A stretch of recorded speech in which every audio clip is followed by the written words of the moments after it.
E aí, pessoal, que o Elias, professor de História de vocês, estamos aí para a gente continuar a nossa discussão, né, e caminhar aí para a conclusão da nossa discussão sobre a Segunda Guerra Mundial, que a gente já vem trazendo aí há alguns dias.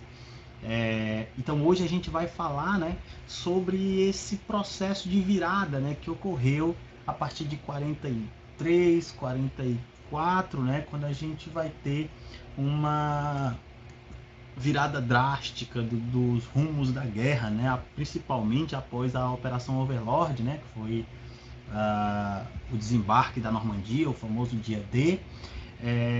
E aí o avanço, né, das forças aliadas, a tomada da Itália, né, por parte dos aliados, com auxílio da FEB, Força Expedicionária Brasileira, que já deu garantiu, né, o avanço desses aliados pela frente italiana, impediu, né, uh, os nazistas ali de avançarem de forma mais efetiva, né, no norte da França. A gente tem a entrada dos Estados Unidos na guerra em 1941, né, com o ataque a Pearl Harbor e o início da guerra no Pacífico contra o Japão.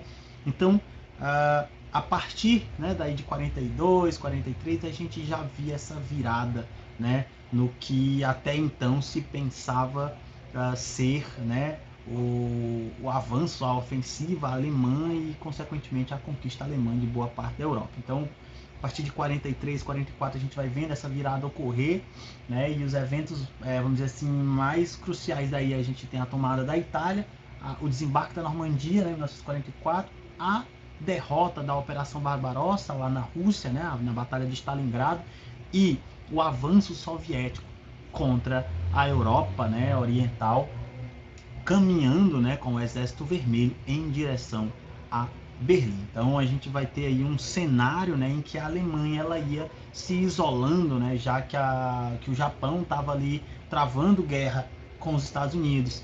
A Itália já ocupada, Mussolini já prestes, né, já tinha sido destituído e em breve seria executado. Então a Alemanha se isolava e entrava numa guerra de várias frentes, né, não apenas de, de uma ou duas frentes, mas sim de várias frentes, né, vindo da região da Itália, vindo da região da Rússia, né, e também do norte da França. Então ali no mapa, né, ali estava cercado de diversas regiões, não havia muito para onde correr. No entanto, né, por incrível que pareça, o Hitler tinha uma visão extremamente otimista de que mesmo há quem diga, né, que mesmo ainda já nos momentos ali finais, quando se via a iminente derrota do Terceiro Reich, o Hitler ainda acreditava que fosse possível reverter a situação.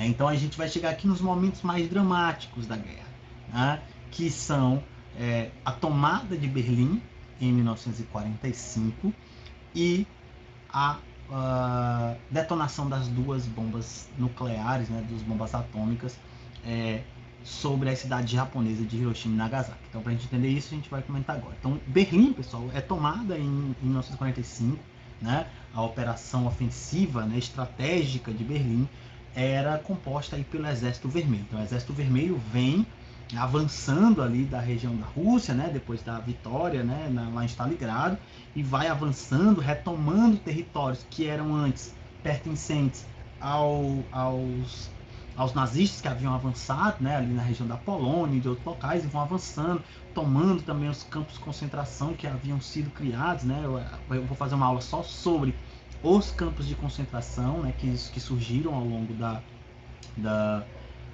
década de 40, né, e o campo de extermínio, os campos de extermínio que os nazistas criaram aí na chamada solução final, que levou a milhões de mortes, né, de judeus, de comunistas, de, enfim, ciganos e outras pessoas. Então, quer dizer, nós vamos ter um avanço intenso, né? A operação ofensiva contra Berlim, ela foi realmente uma operação assim, realmente forte, né? Porque o Exército Vermelho vai empregar, né, aí nas suas três divisões, 2,5 milhões de soldados para avançar contra Berlim, né, para avançar contra a Alemanha e abrir espaço e chegar até Berlim. O objetivo era realmente executar, né, e capturar ali o Hitler, né? Demonstrar essa derrota da forma mais ofensiva que ela pudesse ser. Quando os nazistas vão recuando, né? Então, quando eles chegam em Berlim, né? O Hitler ele acaba aqui se escondendo, né? Já nos momentos finais, quando as fronteiras já de Berlim já começavam a entrar em contato com o avanço, né, das tropas soviéticas, bombardeiros, tanques e a infantaria, você vai ter o Hitler indo ali, né, se proteger num bunker, né? Um bunker, para quem não sabe, é uma instalação subterrânea, né, que basicamente tem como objetivo proteger contra bombardeios, né? Então, basicamente era subterrâneo, né, no centro de Berlim, embaixo ali, nas proximidades ali do Reichstag, né? E ele vai ficar lá até o último momento. Então, os nazistas eles vão avançando, tomando quarteirão a quarteirão de Berlim, né? Os relatos sugerem aí que nos momentos assim mais intensos, quando Berlim já estava começando a ser ocupada pelo Exército Vermelho, o centro de comando, né, lá no próximo lá dos bunkers, no quartel-general do Hitler, chegava inclusive a ligar para as pessoas, né, perguntando se elas haviam visto, né, os russos, né, nos quarteirões próximos ou algo do tipo, né. E isso quando um russo não atendia, né, esses telefones e passava a ameaçar ou a fazer, né, cantando, né, músicas russas justamente para assustar e vamos dizer assim, né, tirar sarro ali dos nazistas, né? Então os soldados do Exército Vermelho vão avançando e quando o Hitler vê, né, que realmente não havia saída, né, ele então comete aí o ápice, né, daquele momento, que foi o suicídio. Então tudo indica que o Hitler teve contato com as fotos, né, do que aconteceu com o Mussolini, que foi, enfim, né, apedrejado, cuspido, pendurado de cabeça para baixo, depois de morto, né, enforcado, um monte de coisa. Então o Hitler achava que aquilo era absurdo, que ele não queria que aquilo acontecesse com ele. Então ele meio que define, né, que quando a guerra fosse realmente estivesse ali, fosse impossível reverter a guerra, ele então cometeria suicídio, ele transferiria o governo do Reich, né, para outra pessoa e aí cometeria suicídio. Isso ele faz inclusive com a Eva Braun, né? A Eva Braun era amante ali do Hitler, que ele se casa assim poucas horas antes, né? Assim, um dia antes da tomada de fato de Berlim, do próprio suicídio do Hitler, ele casa com a Eva Braun e faz ela assinar ali um termo, né? Que cometeria também o suicídio juntamente com ele, né? Então o Hitler ele acaba aqui suicidando. O corpo dele foi incinerado, né? A mando dele pelos soldados. E aí o Exército Vermelho toma, né, a cidade de Berlim em maio, né, maio de 1945. Né? Então, tomada de Berlim em maio de 45 definia aí a rendição da Alemanha, né, o fim do Reich.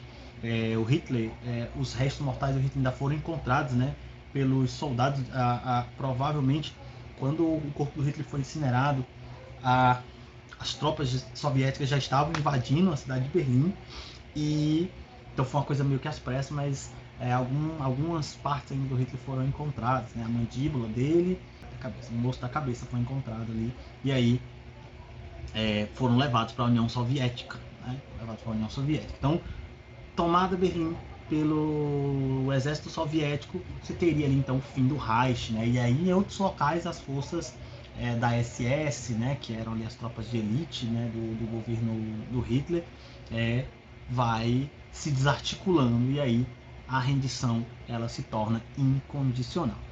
Ao mesmo tempo, ou quer dizer, posteriormente a isso, né, então em maio de 1945 a Alemanha se rende, né, e mas no Pacífico a guerra continua, né, a guerra principalmente entre os Estados Unidos e o Japão. Só que aí com o fim da guerra, né, contra a Alemanha, os Estados Unidos vai entrar aí, né, juntamente com a Alemanha ou com a União Soviética. E aí, basicamente o que você tinha? As bombas atômicas, elas são lançadas ainda em agosto de 45,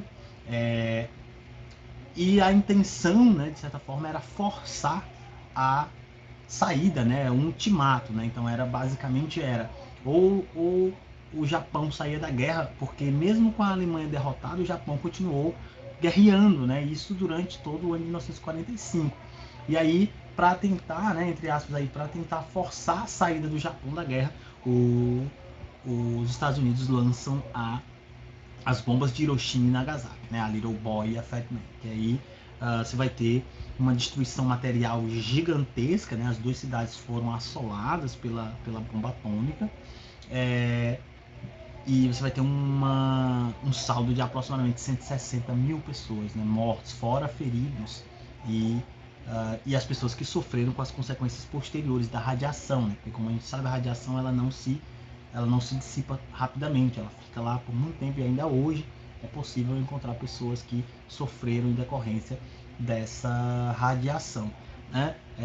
As bombas atômicas, né, elas tinham esse poder, né, de destruição até então desconhecido, né? Também havia aqui, né, uma busca de demonstrar a força dos Estados Unidos. Aqui a gente também já pode até falar de um início da Guerra Fria, né? A União Soviética tinha demonstrado seu poder, né, ao tomar a cidade de Berlim e demonstrar a força do Exército Vermelho, né, contra os nazistas, né? Então os Estados Unidos vai também fazer essa demonstração de força utilizando aí essas bombas, né, contra o Japão, tentando forçar essa saída. No entanto, né, as pesquisas mais recentes sugerem que a saída dos Estados Unidos ou do Japão, né, na guerra não se deu especificamente em decorrência das bombas, né, mas sim em decorrência da entrada da União Soviética na Guerra do Pacífico. Então a União Soviética vem avançando, né, posteriormente, lá já em 45, pela região da Manchúria, passando pela Coreia e indo em direção ao Japão. Então o comando japonês, né, liderado ali pelo Hirohito, né, que era então imperador lá, ele resolve então se render, e aí o Japão se rende em 2 de setembro de 1945, né? E essa tese de que não foram as bombas que fizeram o Japão se render, ela ganha força principalmente por causa disso, né? Porque as bombas são lançadas no começo de agosto, 6 e 9 de agosto, mais ou menos por aí, quando as bombas de Hiroshima são lançadas, mas mesmo assim os japoneses continuam lutando na guerra até o início de setembro, e aí no finalzinho de agosto você vai ter a entrada da União Soviética, e aí o Japão então se rende, né, a esse avanço. Então aqui a gente vai ter o fim, né, definitivo aí da Segunda Guerra Mundial, né, uma guerra extremamente violenta, que a gente vai falar ainda das consequências, né, e dos saldos da guerra, né? Então, com a derrota do eixo de maneira geral, porque os centros do eixo foram derrotados, a Itália primeiro, a Alemanha e o Japão rendido, e aí você vai ter, né, definitivamente o fim desse conflito. Aqui algumas imagens importantes. A tomada de Berlim, né, aí uma imagem, essa imagem ela foi construída, né, ela foi feita posterior à tomada de Berlim, né? Então você vai ter um soldado do Exército Vermelho hasteando a bandeira da União Soviética lá no prédio do Reichstag, né, que era o prédio ali do parlamento, que durante o governo do Reich não tinha mais tanta importância, mas por ser um símbolo do poder alemão, né, foi o local escolhido por esses soldados para fazerem essa foto, né? Então ele coloca ali a imagem, né, a bandeira da União Soviética no prédio do Reichstag, demonstrando aí a conquista de Berlim por parte do Exército Vermelho, né? Aqui, ó, a bandeira soviética no Reichstag, em Berlim. Aqui a gente tem o Hitler e a Eva Braun, né? Então, fotos aí provavelmente dos últimos momentos do Hitler, né? Antes do fim. Aqui a gente tem uma imagem das bombas nucleares de Hiroshima e Nagasaki, né?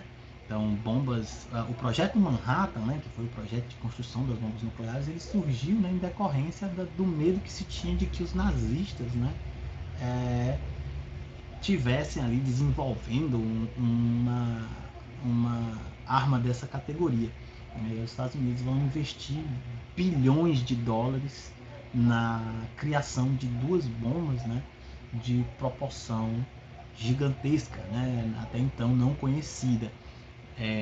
Essas fotos foram tiradas pelos pilotos, né, dos aviões que lançaram essas bombas sobre as cidades japonesas. Isso é que a destruição, né, inimaginável, né, uma destruição, uma devastação imensurável, porque a temperatura, né, no centro dessa explosão ela é alta, que derrete concreto, derrete ferro, derrete tudo, né? Muita gente morreu basicamente sem nem ter tempo de perceber isso, né? Então, e fora os que ficaram, né, feridos, né, queimados, a destruição causada, e principalmente a radiação que permanece, né, que fica por anos depois da explosão, e que causa câncer, má formação, uma série de doenças, né, causadas por essa atuação da radiação ainda nesses locais. A, a, a explosão das bombas foi vendida como a grande causadora da vitória da guerra, né? Tanto por uma estratégia estadunidense, né, de justificativa do projeto Manhattan. Então, assim, essa ideia de que o Japão só saiu da guerra porque foram lançadas bombas atômicas sobre Hiroshima e Nagasaki, na verdade foi um discurso muito mais construído para justificar aquilo que foi gasto na construção desse projeto, né, de destruição, os bilhões de dólares que foram investidos, e convencer a opinião pública estadunidense de que havia sido um dinheiro bem empregado, né? Da mesma forma, o Japão também queria ali, né, construir essa ideia, né, de que não havia saído da guerra de forma humilhada, mas sim em decorrência, né, do potencial ali que havia de destruição, e aí para preservar seus cidadãos, o Japão então sairia dessa forma menos desonrosa. Então, por muitos anos, né, esse discurso ele se tornou mais comum, né? Mas, como eu falei, né, há uma análise muito mais recente que sugere que as bombas não foram suficientes, né, para fazer com que os japoneses se rendessem na guerra, né? Aqui a gente tem aqui, ó, só para vocês terem noção da destruição que a bomba causa, né? Esse aqui é um dos centros lá em Hiroshima, né? Completamente destruído. Olha a paisagem completamente devastada. Olha as árvores como ficaram, muros derrubados, prédios destruídos, concreto veio abaixo, ferro veio abaixo, né? Tudo aquilo que era, ó, né, completamente destruído após a explosão das bombas atômicas. E aí, claro, né, a divulgação do fim da guerra, né? Quando você vai ter, aqui no caso, aqui está mais ligada à conquista da Alemanha, né? Quando o Eisenhower, né, consegue fazer a rendição, né, da Alemanha, né, negocia a rendição da Alemanha juntamente ali com a galera do, do, do Exército Vermelho, né, como eu falei, né? Então, tá aí, né? Dramática declaração alemã de rendição. A guerra acabou, né? Acabou entre aspas, porque ainda continuaria no Pacífico até setembro de 1945. Só para a gente poder lembrar, tá? Então, pessoal, por hoje é só, né? Para a gente entender aí como é que dá esse momento dramático aí de virada da guerra, né? E caminho para o fim da guerra. Então, na próxima aula a gente vai falar sobre as consequências, né? E a situação após essa guerra, tá bom? Então, não deixem de fazer suas anotações. Qualquer dúvida que tiver, manda para mim lá no Google Class, que eu vou responder assim que possível, certo? Então, muito obrigado por assistir e até a próxima.